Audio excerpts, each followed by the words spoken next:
완성 단계 4일째 3교시 시작하겠습니다. 이제 그 완성이라는 것이 좀 느껴지십니까? 완성이 되면 모든 고민이 사라지고 마냥 행복하기만 한 그런 경지에 도달하게 되는데요. 이제 다시 세상으로 나갈 필요가 있을까요? 그냥 이 동굴 근처에 그냥 살면 되죠. 그런데 왜 나가야 할까요? 사람으로 태어나서 조금도 오염되지 않은 사람이 있다면 어떨까요? 그런 사람이 있을까요? 가정을 해볼 수 있습니다. 그 인간 사회에 들어와서 전혀 오염되지 않은 타잔 같은 사람이 있을 수 있죠. 타잔은 사람인가요? 짐승인가요? 짐승은 아니죠. 그러나 사람으로서의 오염된 점이 없습니다. 타잔은 말을 할 수 있을까요? 인간의 말을 할 수 없죠. 타잔이 숲속에서 살고 있는 걸로 되어 있는데요. 세상으로 나오지 않을 겁니다. 그런데 왜 우리는 다시 세상 속으로 나와야 할까요? 완성이 된다는 것은 남이 없어진다는 겁니다. 전에는 남끼리 살고 있었는데요. 남들이 고통받는 것은 나의 문제가 아니었죠. 그런데 완성이 되면 남이 없어집니다. 모두 나로 바뀌니까요. 남의 고통이 나의 고통이 되는 거죠. 그래서 세상에 고통받고 있는 사람들을 그냥 둘 수가 없다. 그래서 다시 세상으로 나올 수밖에 없는데요. 타자는 남남이라는 개념이 없잖아요. 그렇다면 하나라는 개념도 없습니다. 그러니까 타잔에게는 세상 사람이 남도 아니고 나도 아닙니다. 그래서 세상 사람의 고통이 타잔에게는 고통이 되질 않습니다. 그런데 세상에서 살다가 남끼리 어울려 살다가 온갖 고통을 겪다가 이제 세상에서 그 수련을 하러 와서 이제 고통에서 벗어나고 나면 세상 사람이 남이 아니라는 걸 알게 되니까요. 그 세상 사람의 고통이 나의 고통이 되는 거죠. 그래서 여기에 보면 석가모니의 말씀이 있는데요. 가엾이 여기는 마음이 있기에 그들을 교화하지 않을 수가 없다. 모든 중생을 가엾이 여김으로 법을 응당 이처럼 이야기해 주미네. 이렇게 석가모니의 말씀이 있습니다. 그래서 그 과거에 어땠느냐에 따라서 이제 그 삶의 방식이 바뀌는데 한 번도 고통이 없었던 사람, 그런 사람은 세상에 사는 사람은 아닙니다. 타잔처럼 세상에 살지 않았던 사람은 세상으로 나온다는 개념이 없습니다. 그런데 이제 공짜나 맹자나 이렇게 세상에 살다가 이제 그 진리를 깨치면 결국은 다시 세상으로 나오게 되죠. 논어에 이런 말이 있는데요. 장저와 근lik이 짝을 이루어 밭을 가는데 공자께서 지나시다가 자로에게 나루터가 어디 있는지 묻게 하셨습니다. 이 장저와 근lik은 두 사람인데요. 두 사람의 이름을 장저, 근lik 이렇게 다들 붙였지 본인은 장저, 근lik이라는 이름을 갖고 있지 않습니다. 그런데 왜 장저, 근lik이냐? 키가 컸던 것 같아요. 클 장자, 키가 큰데 저자는 앞에 딱 가로막고 서 있었다. 그래서 장저라고 하고, 근lik은 걸출한, 키가 걸출한데 닉자는 이렇게 푹 빠져 있는 겁니다. 이 쓰레질 하더라고요. 그 진흙탕에 푹 빠져 있었다. 그래서 근lik이라고 이름을 붙입니다. 근데 장저가 말을 합니다. 이제 자로가 와서 우리가 나루터를 찾아야 되는데 나루터가 어딥니까? 이렇게 물으니까요. 지금 저 술의 고삐를 잡은 사람이 누군가? 이렇게 물었습니다. 그러니까 자로가 대답을 합니다. 공구라 합니다. 그 유학을 하는 사람들은 이제 공구라는 말을 잘 안 쓰죠. 그래서 이런 대목이 나오면 공모 이렇게 말합니다. 공모라고 합니다. 이렇게 옛날에는 그렇게 말했습니다. 이름이 구자니까요. 그 이름을 붙이기가 좀 황송하다 이래서 이제 안 붙이는데 지금은 뭐 그런 시대는 아닙니다. 그러나 이제 존경하는 마음은 있다 하더라도 공부라고 해도 되지 않을까 싶은데요. 공부라고 합니다. 그랬더니 저자가 노나라의 그 공자냐 공구냐? 예, 그렇습니다. 에이, 저 사람은 나루터 알 거야. 왜? 세상에 모르는 거 없는 사람이잖아. 이렇게 안 가르쳐 줍니다. 그러니까 자로는 어쩔 수 없이 이제 그 옆에 있는 근lik한테 다시 묻습니다. 나루터 아세요? 이렇게 물으니까 당신은 누구야? 이렇게 묻습니다. 저 중류라고 합니다. 자로가 이름이 중류입니다. 성이 중이고 이름이 유입니다. 노나라 공구의 제자냐? 그렇습니다. 그랬더니 근lik이 도도하게 흐르는 것은 천하가 다 그러하니 누가 무슨 힘으로 그것을 바꾸겠는가?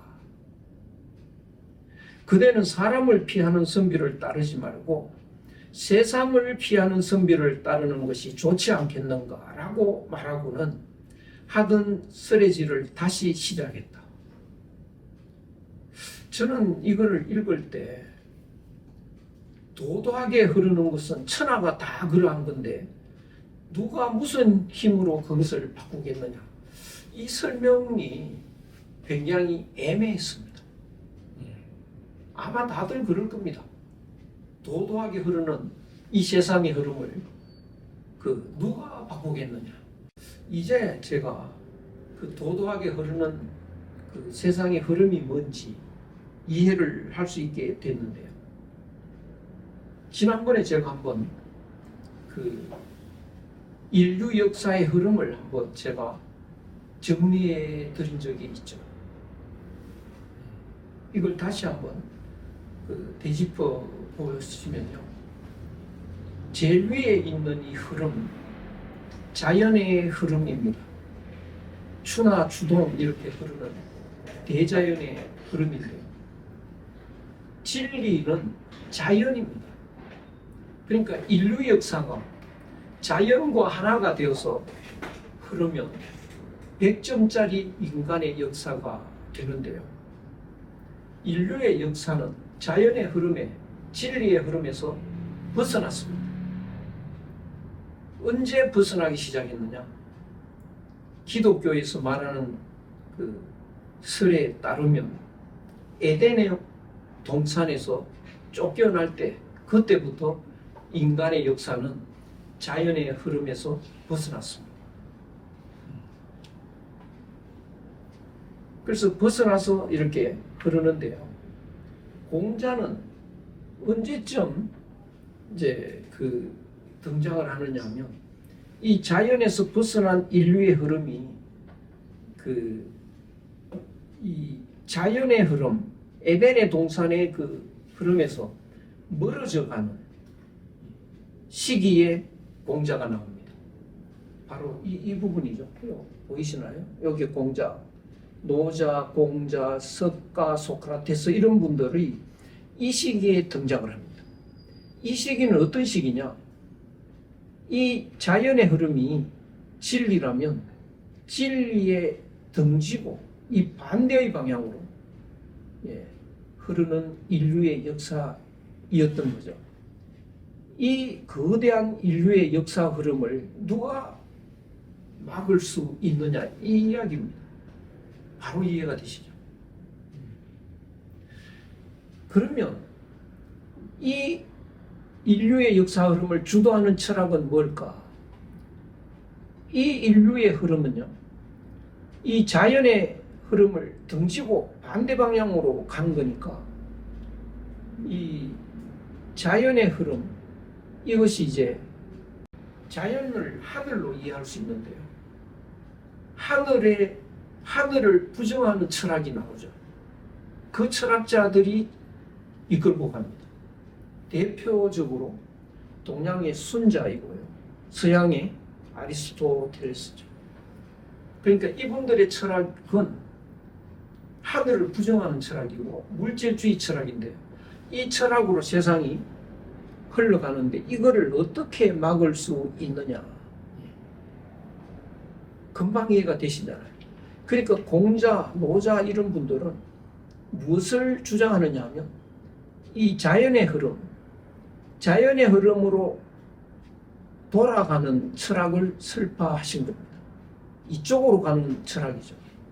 이쪽으로 가는 철학을 가지고 이쪽으로 가는 인류 역사의 흐름을 막을 길이 없다는 것을 장제와 그릭은 알고 있는 거라고요. 공자는 몰랐을까요?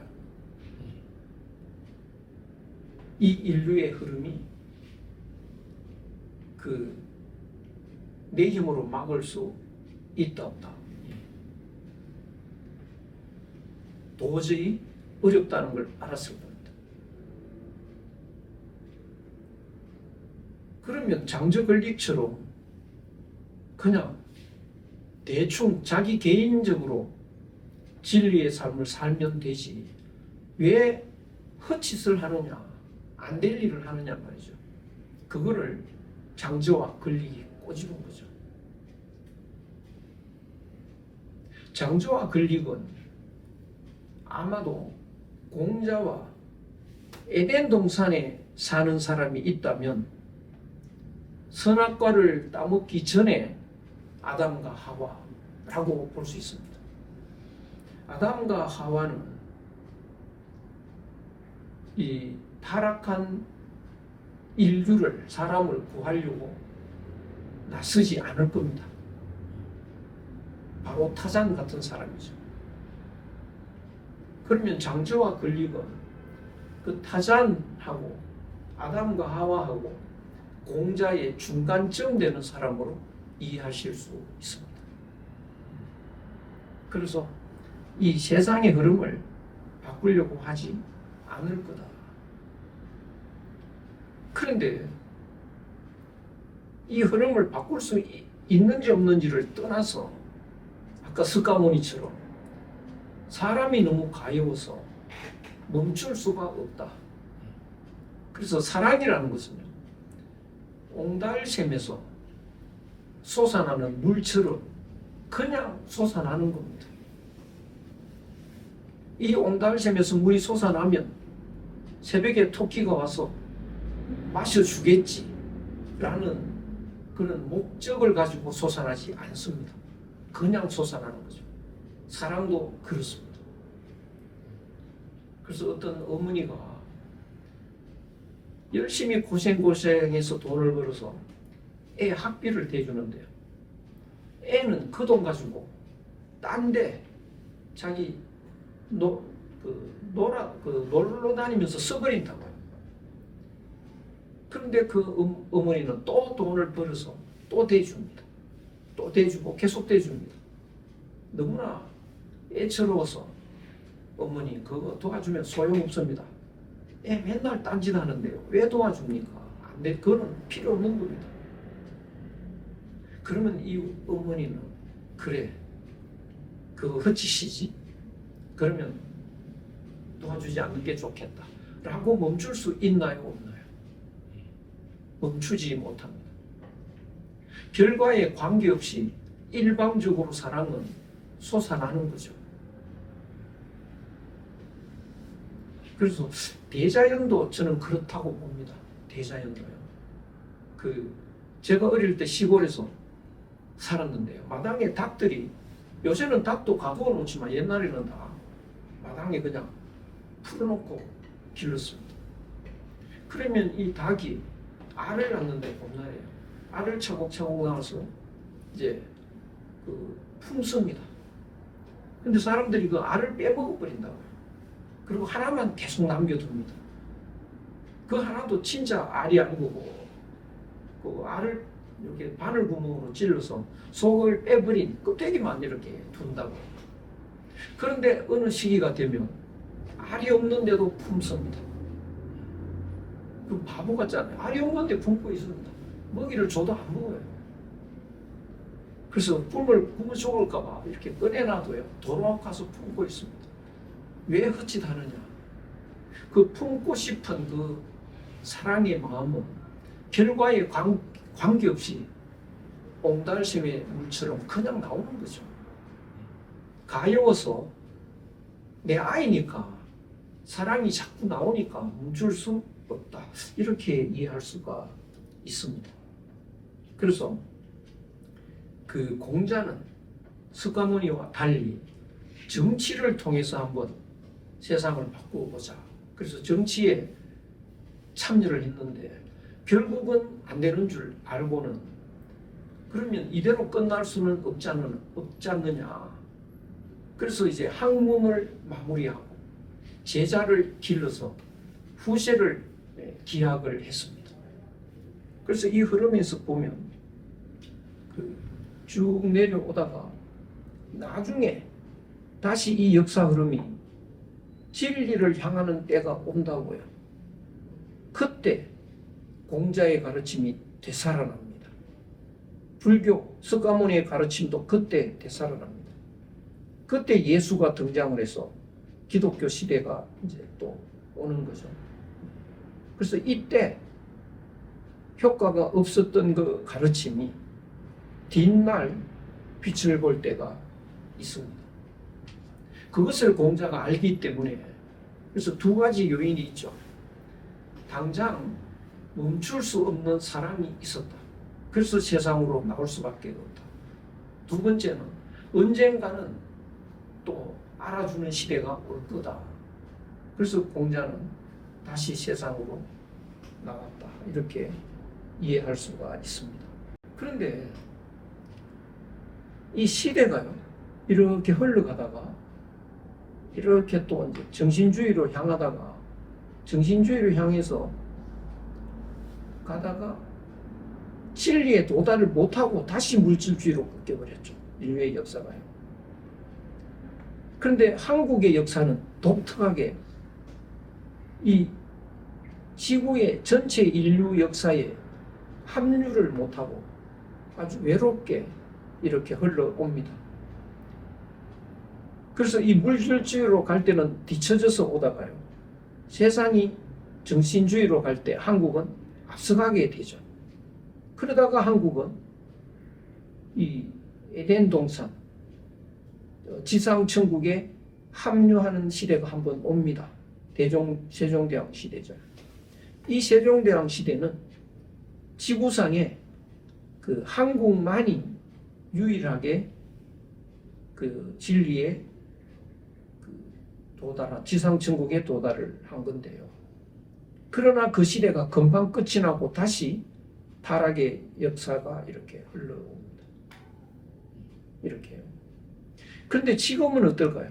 지금은 전 세상이 지금 물질주의의 한계가 끝이 나고 정신주의로 돌아가려고 지금 발버둥 치고 있는 거죠. 이때 이제 공자 철학, 공자같이 그런 K 철학이 나와주면 이제는 이 역사를 이끌고 가는 철학이 되는 거죠. 그러니까 지금쯤 이런 그 공자 같은 이런 분이 나와서 K 철학을 주창을 하면 장제와 걸리기 이 역사의 흐름을 왜 어떻게 바꾸느냐 이런 소리는 안 하겠죠. 역사의 흐름이 바뀔 수 있습니다. 그런데 과거에는 역사의 흐름이 여기 보시면 물질주의로 흘러가고 또 정신주의로 흘러가고 또 물질주의로 흘러가고 이렇게 왔는데요. K철학은 이제 정신주의로 가야 되느냐? 이제는 문제가 좀 달라졌습니다. 정신주의와 물질주의를 포괄하는 중용철학으로 가야 됩니다. 그러면 어떻게 되느냐? 그 과거에는 물질주의, 정신주의 이렇게 이제 흘러왔다면 이제 K철학이 제대로 나오면 그런 흐름이 이제 사라질 수 있죠. 그럼 어떻게 갈 수 있느냐? 바로 이 지상천국으로 사람 그 인류 역사가 지상천국에 도달할 수가 있습니다. 그러면 에덴 동산에서 추방된 이래로 지금까지 인류 역사가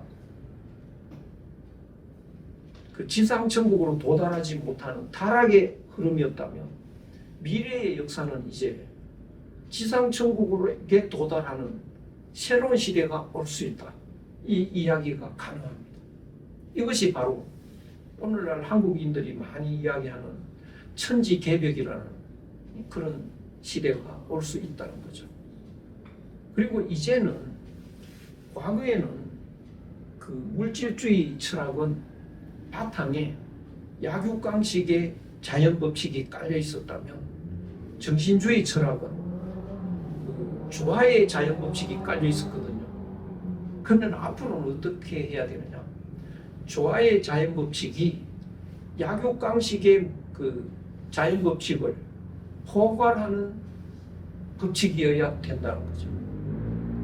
그리고 정신주의가 물질주의를 포괄하는 철학이어야 된다는 겁니다. 그래서 이 앞으로 중용 철학은 갈등의 그런 그 철학이 아닌 조화의 철학으로 바뀔 수 있다. 그리고 그 조화의 자연법칙은 이제 과학이 증명하는 시대가 온 것 같아요. 그러면 앞으로는 이제 과학의 힘을 바탕으로 많은 사람들이 그걸 공감하는 시대가 올 거기 때문에 새로운 시대가 이제 천지개벽이 되는 새로운 시대가 올 수 있다라고 예측할 수가 있습니다. 맹자 때도 같은 내용인데요. 맹자 때는 더욱 강력한 이제 주장을 하게 되는데 그 이유는 그 당시에 물질주의가 너무 강력한 시대로 이제 진입을 했기 때문에 물질주의로 가면 어떤 결과가 된다는 것을 맹자가 알고 있었습니다. 어떤 결과가 되느냐? 바로 오늘날 같은 인성이 완전히 파괴되고 인간이 괴물화되는 그리고 불행의 늪에서 헤어나지 못하는 최악의 시대가 온다. 이것을 맹자가 이제 그 예측이 됐던 거죠. 그래서 그 당시에 물질주의 철학의 대표가 양주와 목적입니다. 그래서 오늘날 그 물질주의 철학의 대표가 두 개 있죠. 하나는 우파고 하나는 좌파입니다. 둘 다 물질주의입니다. 우파는 어떤 거냐? 자기의 이익을 위해서 뭐든지 하고 싶은 철학이고요. 그 좌파는 뭐냐? 약자가 뭉쳐서 약자 중심으로 그 약자들이 행복해지는 이런 시대를 만들려고 했던 건데요. 이 좌파 우파 철학이 둘 다 물질주의인데요. 그것이 맹자 때 하나는 양주고 하나는 목적입니다. 그래서 양주의 오늘날 말로 하면 우파 철학, 목적의 좌파 철학인데요. 둘 다 물질주의입니다. 그래서 이제는 물질주의를 포함하는 정신주의 철학이 나와야 이제 새로운 시대를 맞이하게 되는데요. 그것을 맹자가 강력하게 주장하고 나온 겁니다. 물질주의, 정신주의 이 철학이 어떻게 중용으로 이 조화를 이루게 될 수 있는지, 그것은 사람이 삶에 있어서요. 인간의 삶이라는 것은 몸 챙겼다가 마음 챙겼다 하는 겁니다.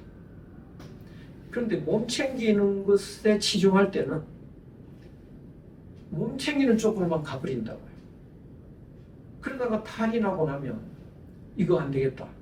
마음 챙기는 것이 중요하다. 그래서 이제 다시 마음 챙기는 쪽으로 회전을 하면 또 마음 챙기는 쪽으로 가버립니다. 그래서 몸이냐 마음이냐 늘 갈등하면서 사람이 살아간다고 해요.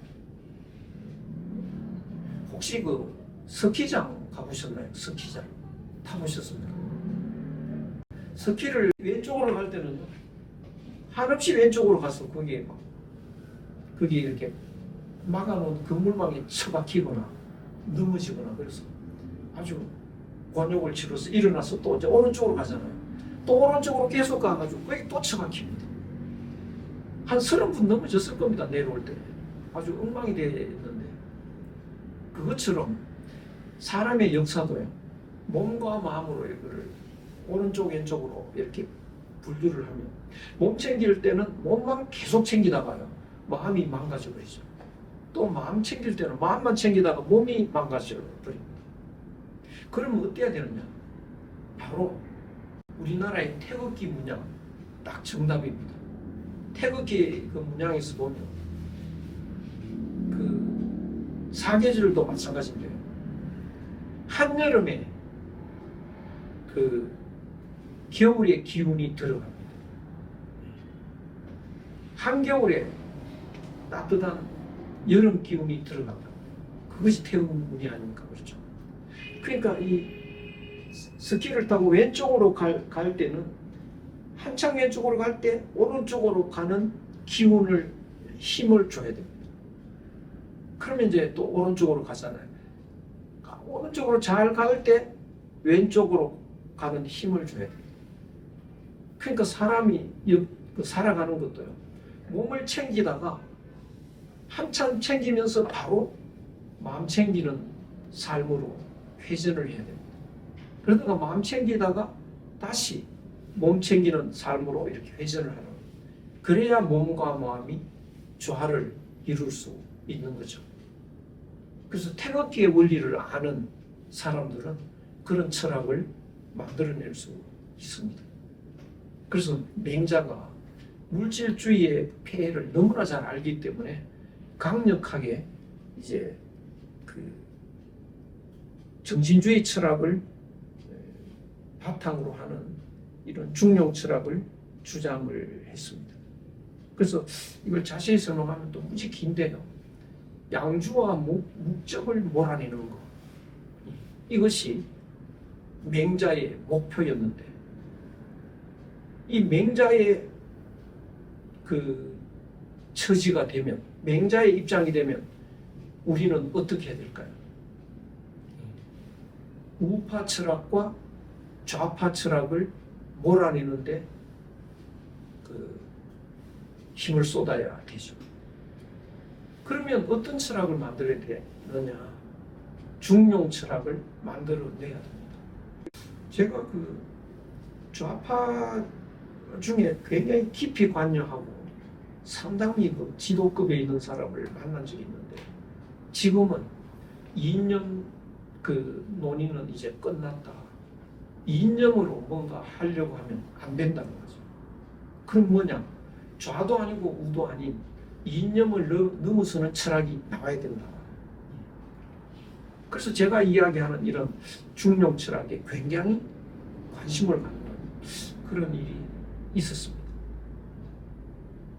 바로 맹자의 그 처지하고 똑같습니다.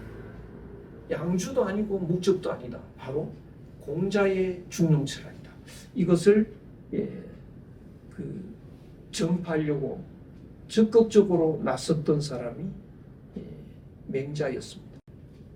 그러면 이 세상을 어떤 방식으로 구제하느냐? 그 방식은 여러 철학이 있는데요. 그 철학들의 저한 입장에 따라서 좀 달라지는데요. 여기서 보시면 유학은 유한한 인간이 고통받는 이유는 유한하기 때문에 그렇습니다. 그런데 원래 인간은 유한한 존재로 태어났을까요? 아니죠. 무한한 존재로 태어났습니다. 그런데 유한한 존재가 된 이유가 뭘까요? 자기가 자기의 한계를 정해버렸죠. 나는 우주와 하나였는데 내가 선을 그어서 칸 속에 자기를 집어넣어가지고 유한한 존재로 만들었습니다. 그래서 이제 온갖 고통의 존재가 됐는데요. 이것을 벗어나기 위해서는 유한한 존재가 무한한 존재인 하늘과 하나가 돼야 됩니다. 그래서 원래는 사람이 하늘과 분리되지 않았기 때문에 지금 분리되어 있다고 착각을 하고 있는데요. 이 착각에서 벗어나는 방법은 원래 하늘과 하나였던 본래 모습을 회복하는 거죠. 그래서 여기 가짜 세계, 이건 제가 여러 번 설명했기 때문에 설명 안 드려도 아시겠는데요. 가짜 세계에 사는 사람이 무한자인 하늘과 하나가 되는 순간 이 칸막이가 사라지고 본래의 세계로 돌아가게 됩니다. 그래서 그 유학의 구제 방법은 사람들에게 유한한 당신들의 삶의 방식이 잘못된 것이라는 걸 깨우치고요. 원래의 모습인 무한자의 모습으로 돌아가서 원래의 본래 모습으로, 본래의 세계로 가야 한다. 이것이 깨우침이고, 그 점에 있어서는 기독교하고 일치합니다. 진리로 향하는 구제 방법이 유학과 기독교가 굉장히 유사합니다. 그 다음에 불교는 유한한 것이 문제가 되는데요. 유한한 것에서 벗어나려면 무한한 하늘을 만날 필요가 없이 유한하다는 것을 없애버리면 되죠. 마치 풍선에 공기가 들었는데 그건 유한하죠. 그 공기를, 유한한 풍선을 무한하게 하는 방법은 자꾸 공기를 넣어서 터뜨리면 되는 겁니다. 그것이 유학과 기독교의 방법이고요. 불교는 풍선에 있는 공기를 빼버리면 되죠. 그러면 유한하다는 그 자체가 사라지는 거죠. 그래서 불교는 하느님을 등장시키지 않습니다. 유한한 나를 없애버리면 하늘도 동시에 사라지니까 하느님을 존재하지 않아도 됩니다. 그래서 유한한 것이 사라지면 바로 본래의 세계, 노장철학에서는 혼돈이라는 말을 썼는데요. 이것이 자연이기도 합니다. 에덴 동산이기도 합니다. 그런데 여기에 살고 있는 사람의 철학이 노자와 장자 철학이다. 이렇게 말을 할 수 있죠. 그런데 노자와 장자는 사실은 이 본래 세계의 철학을 갖고 있으면서도 약간 세상에 나온 겁니다. 나와서 세상 사람들한테 본래의 모습이 어떤 것인지 깨우친 철학자들입니다. 그러니까 노자와 장자의 철학으로 살아간 수많은 사람 중에 세상에 나와서 사람들한테 깨우쳐 준 사람이 노자와 장자다. 그 외에 노장 철학자들은 말없이 살다가 살았던 사람들이 있을 수 있습니다. 근데 세상을 어떻게 바꿀 거냐? 이건 약간씩 다른데요. 불교는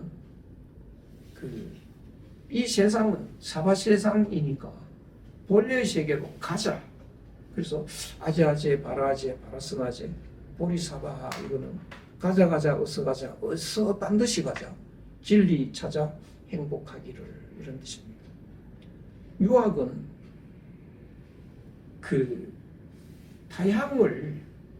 타향을 떠나지 말고 이 타향을 그냥 고향으로 만들자 라고 하는 것이 유학이고요. 그러니까 타향이라고 하는 이 진리에서 벗어난 이 세상을 진리의 모습으로 진리의 모습으로 바꿀 수 있다고. 그래서 유학은 떠나는 철학이 아닙니다. 떠나지 않으면서 잘못된 이 세상을 본래의 모습으로 바꿀 수 있다고 보는 거고요. 기독교는 고향을 확장하는 철학입니다. 잠깐 고향에 가서 그 고향의 모습을 타향으로 옮겨오는 겁니다. 그래서 일주일에 한 번씩 꼭 교회를 가야 된다고 하는 거죠. 교회에 가서 그 교회에서의 그 분위기를 나머지 6일 동안 끌고 오는 거죠. 그러면 이 세상살이가 교회 같은 모습이 될 거다. 그러다가 이제 교회 같은 모습이 사라질 점 하면 돼서 다시 또 교회 가서 그 모습을 되찾아서 다시 나와요. 그래서 하나의 충전하는 장소로 교회를 설정하죠. 노장 철학은 고향 사람의 철학이다. 그러니까 이제 타향에 있는 사람들한테 왜 바보같이 타향에 사느냐? 원래 당신들은 고향에 살았지 않느냐? 그것을 깨우쳐주는 이런 차이가 있긴 한데요. 공통적으로는 다 참된 세상, 그리고 참된 세상을 구제하는, 참된 세상으로 인도하는 철학일 수 있습니다. 그래서 우리는 이런 것을 두루두루 한번 살펴보고 오늘에 맞는 방식으로 한번 정리해서 내놓을 필요가 있겠습니다. 3교시 여기서 마치겠습니다. 수고 많았습니다.